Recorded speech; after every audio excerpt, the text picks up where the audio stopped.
Merci beaucoup à vous, Génial. On se retrouve demain, toujours avec le même plaisir. Mais avant que vous ne partiez, Génial, aujourd'hui, c'est le 23 septembre, c'est la journée internationale de la langue des signes. Oui, vous avez quelques petites notions? Non, mais je sens que vous allez m'apprendre quelque chose, on va essayer. N'est-ce pas? Vous ne savez même pas dire bonjour et c'est vous qui... Oh, que si, je sais dire bonjour, à tout le moins. Ah ouais? Oui, j'ai reçu quelques cours express de Timothée Riomi. On essaye quelque chose? Je pense que bonjour, c'est... Attention. Hein. Tout le monde nous regarde, n'est-ce pas? Mais je pense que ça fait ça, ça et puis ça. En plus, c'est vrai. N'est-ce pas? Parce que je l'ai vu faire. N'est-ce pas? Voilà, alors vous êtes fort. 10. Alors, merci, Génial. À demain. À demain. Écoutez, ou plutôt non, regardez. Regardez pour comprendre. Les mains, le visage, le corps, les mots deviennent images et mouvements comme des protestations à tour de bras, les yeux dans les yeux. Et si vous ne l'avez pas noté, aujourd'hui, c'est la journée internationale des langues des signes, l'occasion de plonger dans cet univers des sourds, des malentendants, bien évidemment, des malentendants et de ces langues, puisqu'il faut utiliser le pluriel. Le pluriel est essentiel car les signes ne sont pas toujours identiques en fonction des cultures et des régions. Aujourd'hui, on essaie d'en savoir un peu plus sur ce moyen de communication, des raisons qui fondent sa non-reconnaissance comme langue officielle, et avec un peu de chance, on pourra apprendre ou prendre quelques cours gratuits. C'est l'événement à la une de ce mardi.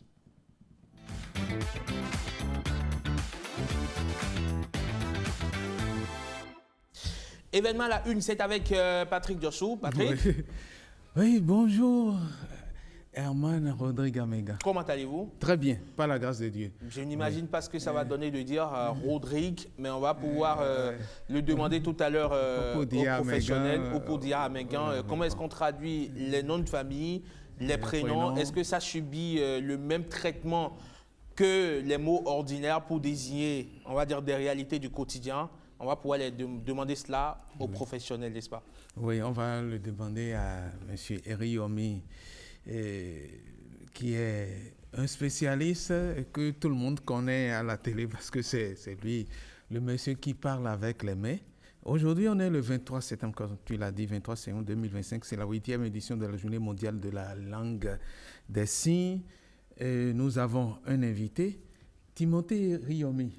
Vous allez présenter, enfin nous dire, vous avez dit à l'invité que nous lui souhaitons la bienvenue. Il s'appelle William Loko Roka.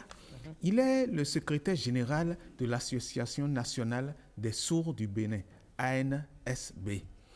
Et cette association s'occupe de tous ceux qui sont malentendants à travers tout le Bénin. Nous allons lui poser la première question. Monsieur Riomi se charge de nous faire la traduction. Oui. La première question, qu'est-ce que c'est la langue des signes? La langue des signes, c'est une langue parlée par les sourds, les personnes déficientes auditives partout dans le monde. Ça se fait par les mains et des gestes, le corps aussi. D'accord. Ce sont des gestes.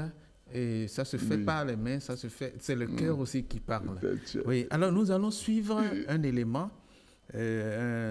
qui nous plonge un peu dans le parcours qu'on peut retrouver dans une école, dans un centre de langue des signes. C'est un élément fait par M. Timothée Eriomi.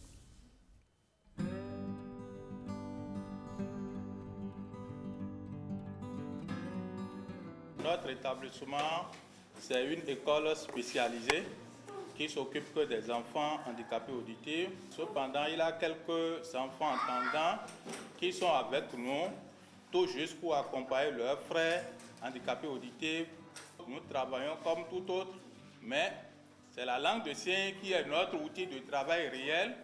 Et pour véhiculer le message, il faut nécessairement que l'enseignant puisse maîtriser la langue de signes. Nous sommes en présence des enfants handicapés auditifs, mais ils sont aussi des enfants comme tout autre qui doivent aller à l'école, qui doivent aussi faire des formations sur tout ça là, mais spécialement en langue de signes. Maintenant, nous constatons ici chez nous à l'école des sourds d'Accra, la plupart des enfants quand on les présente, nous avons souvent un pourcentage qui tourne aux environs de 100%, soit c'est 80% ou 100%. Ça veut dire que, quelles que soient les circonstances, les enfants évoluent. Ils évoluent et c'est déjà un défi pour nous.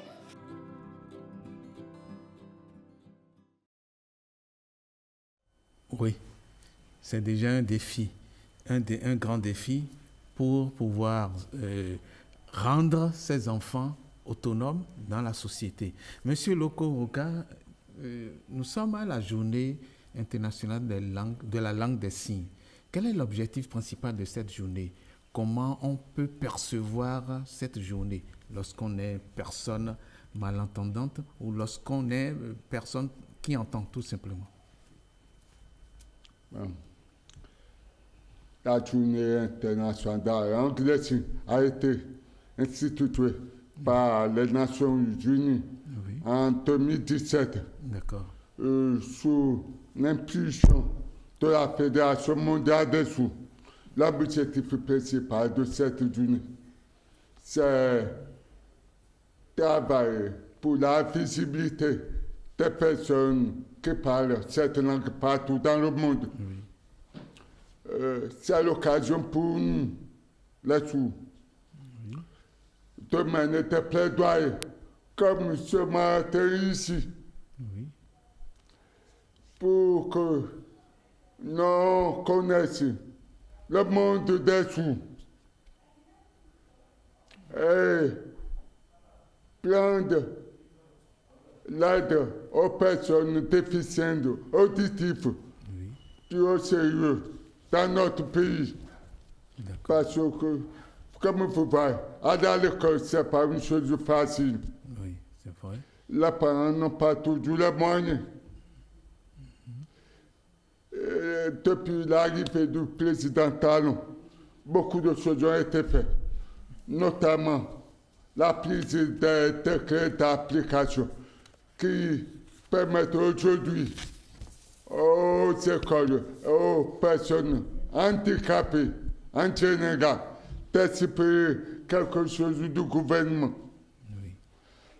Alors, est-ce qu'il y a quelque chose que vous organisez, vous qui êtes dans l'association, excusez, je vais y venir, l'Association nationale des personnes sourdes du Bénin, est-ce qu'il y a quelque chose qui est organisé en cette journée spécialement ou en d'autres journées pour célébrer cette journée mondiale de la langue des signes?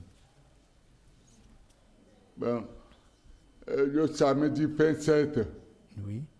Le samedi prochain, oui. Nous organisons une journée de célébration dans les murs de l'école béninoise pour les sourds, à Cogbato. Oui. Cette journée, on va faire des communications. Oui. Des communications. Les autorités sont invitées à s'asseoir avec nous pour un débat.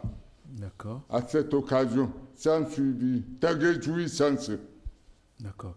Alors, Monsieur William Lokoroka, nous avons fait un deuxième élément qui nous permet de nous asseoir encore davantage dans l'univers des malentendants. C'est un élément fait par Monsieur Timothée Riomi. On va suivre le deuxième élément.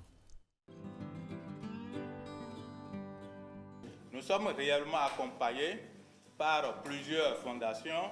Nous venons même de finir avec un projet qui est Déficience AO, où il y a partage d'expérience avec plusieurs pays à la fois, à savoir le Mali, le Sénégal, le Burkina Faso, le Togo. Dans le projet Déficience AO, il y a un atelier spécialement qui concerne la sensibilisation. Et ça s'est fait. Nous avons invité la plupart des structures qui interviennent en langue de signes, du nord au sud, du sud à l'ouest. Tous étaient venus ici pour une journée spéciale que nous avons appelée Atelier national, où tout le monde était là pour qu'on puisse leur aider à sensibiliser de part et d'autre, à sensibiliser l'environnement pour qu'ils sachent que la langue de signes est une obligation pour chacun d'eux, surtout ceux-là qui ont des enfants handicapés auditifs. C'est indispensable. Il faut nécessairement que l'État puisse nous aider à vulgariser réellement la langue de signes et il faudrait qu'ils arrivent à accepter. Sans ça, nous ne pourrons rien faire. Nous ne pouvons pas communiquer avec les personnes handicapées auditives. Alors, l'élément parlait des différents partenaires qui accompagnent ces enfants, les enfants malentendants. L'urgence de sensibiliser par rapport à l'utilisation, à l'usage de la langue des signes. Monsieur Ruka, lorsque nous nous enseignons toujours par rapport à cette langue, quels sont les principaux défis et les obstacles qui peuvent ralentir l'utilisation de la langue, les défis auxquels vous êtes confrontés? La défi d'abord, au Bénin, a besoin de beaucoup d'équipements. D'accord. De matériel didactique.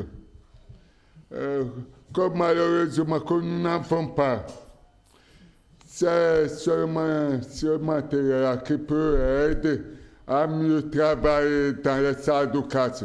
Par exemple, projection. Oui. Matériel de projection. Oui. Ordinateur. Vidéoprojecteur. Accueillir ce matériel n'a pas donné d'avance. D'accord. C'est difficile. L'équipement des écoles est un défi. Aussi, l'inclusion. Comment nous y mettons actuellement? On est un peu mal parti, mais quand même, on avance. Oui, il y a eu de l'avancement, d'accord. Oui. Alors, présentement, s'il faut faire le bilan, on est à quelle étape?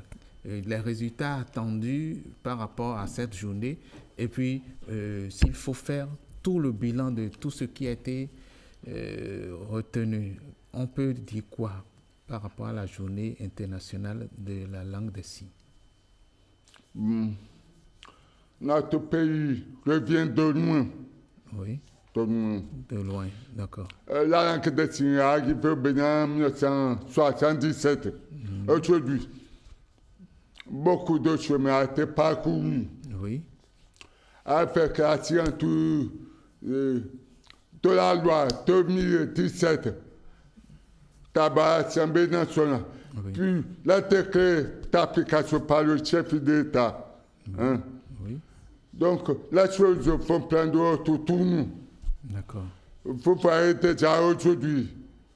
Aujourd'hui, nous sommes sur un plateau de télé avec un journaliste que l'État a bien voulu accepter dans votre télévision. Oui. C'est pas ainsi. Ce n'était pas évident. Donc, il y a des avancées notables. Oui. Donc, chaque jour, les sous peuvent suivre le journal à la télé. Oui. C'est aussi un pas. Il y a des sous à l'université. Oui. Il y a des sous à l'université. D'accord. Des sous patrons d'atelier. Des directeurs d'école comme moi-même. D'accord. Donc, on a beaucoup avancé. Beaucoup. Donc, nous remercions le chef de l'État, son gouvernement, notre ministre, la direction des personnes handicapées pour tout ce qu'ils font pour les sous au Bénin. Oui. Monsieur, nous on a bien envie de vous écouter, vous aussi, sur le plateau. Monsieur Timothée Eriomi, vous pouvez nous dire pourquoi est-ce que la langue des signes, déjà on parle de journée des langues des signes, puisqu'il y a plusieurs langues des signes, un peu comme dans la culture du parler. Les langues des signes varient en fonction, on va dire, des cultures, des civilisations. Ça, les mêmes gestes ne traduisent pas toujours les mêmes réalités dans d'autres pays dans le monde. Pourquoi est-ce que cette langue n'est pas encore reconnue officiellement dans notre pays, quand on sait qu'en Afrique, il n'y a que 4 pays qui l'ont reconnue officiellement, notamment le Kenya, l'Ouganda, l'Afrique du Sud et le Zimbabwe. Et ce sont des pays qui sont dans la corne de l'Afrique. Merci beaucoup, M. Herman.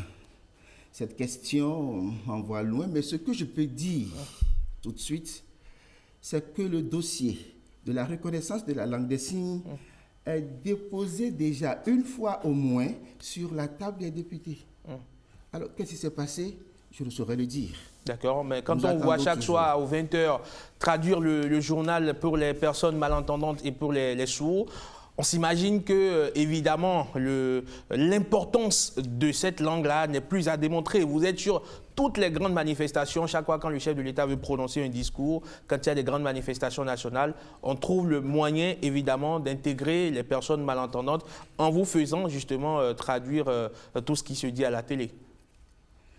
C'est exact. Et là, j'en profite pour dire merci à la SRTB pour tout ce que vous faites pour nous. Ben, c'est vrai, mais loin de là, il existe des écoles primaires, secondaires, et à l'université aussi. Il existe des universités pour les personnes sourdes. Mais qu'est-ce qui se passe? Est-ce que je vais dire un chauffeur sans permis? Il conduit bien, mais il n'a pas le visa qu'il faut, il n'a pas le permis. Alors, je pense que c'est un appel que vous lancez ainsi pour que le gouvernement, qui nous voit, qui nous écoute déjà, puisse quand même faire quelque chose afin que cette langue-là soit officiellement reconnue au Bénin.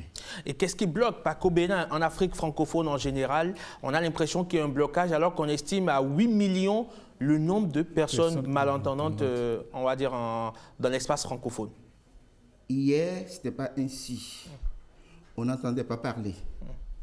Je me rappelle, hein, quand nous étions à l'école, on dit, moi, je vais apprendre la langue des signes. Plusieurs disaient, mais tu n'es pas personne sourde. Mais qu'est-ce que tu veux faire avec cette langue-là?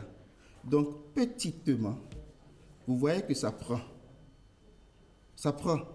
Mais je pense que d'ici à là, cela sera reconnu un peu partout dans le monde. Merci. Oui.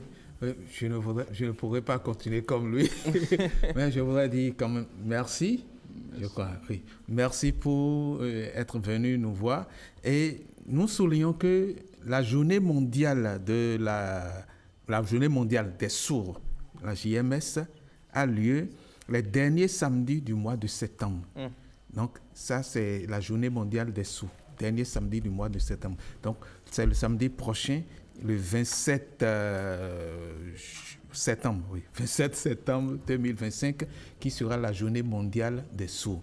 Elle est différente de la journée de la langue des signes qui a lieu le 23 septembre. Et le 27 septembre prochain, il y a une manifestation à l'école des sourds et il vient de nous l'annoncer. Tout le monde y est invité. Tout le monde est invité à cette manifestation parce qu'il y aura un débat qui va permettre aux personnes malentendantes de dire ce qu'elles ont dans leur fort intérieur. Elles pourront dire, elles pourront parler avec les mains et ceux qui sont là pourront entendre avec les yeux. Très bien.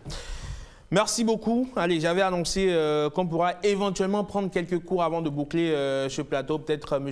Yomi va nous donner un cours gratuit. On a pu apprendre à dire bonjour en express. Je pense que si je n'ai pas oublié, ça fait ça, ça et puis ça. Donc, comme une célébration à la Kylian Mbappé. On se souvient de Mbappé et puis c'est bon. Monsieur Yomi, qu'est-ce que vous nous apprenez avant de partir? A dit pourquoi pas merci. On va apprendre à dire merci. D'accord. Alors, merci. Il y a merci dans merci. D'accord. Alors, je dis merci. D'accord. Là. Merci. Oui, ça part des lèvres, ça va vers le devant. D'accord. Merci. Merci. Alors, pourquoi merci dans merci? Quand M. Herman m'offre quelque chose et mon cœur est dans la joie, je lui dis merci. Avec sourire aux lèvres. Merci. Voilà, un grand merci.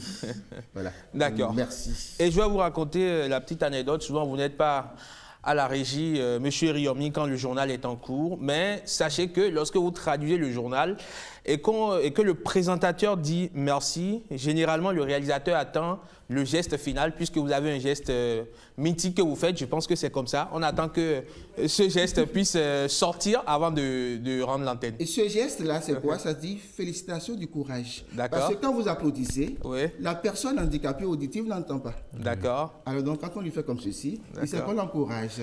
Une manière de lui dire félicitations. Donc, généralement, quand vous faites ça, nous-mêmes, on sait que c'est fini la traduction. Voilà, c'est ça, félicitations. Et il y a la réalisatrice Christelle Savouran qui me souffle dans l'oreille de vous demander comment est-ce qu'on dit « je t'aime ». Je ne sais pas si elle est Alors, amoureuse. je t'aime dans quel sens? Je t'aime parce que je suis Je face t'aime, mon à amoureux. un sexe féminin. En amoureux. Je t'aime, mon En amoureux. Oui. Je t'aime en amoureux. Moi, on va aller direct. Il y a l'autre je t'aime qui est comme ça. D'accord. Là, je t'aime au niveau du cœur. Mais il y a ceci, là. Là, vous venez un peu. Là, on sent qu'on est en train de pomper. Là. Voilà, là. Ah, ouais. Je t'aime. Voilà.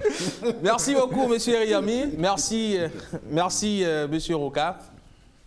Je dis merci. d'être passé sur Merci. Bonjour le Bénin.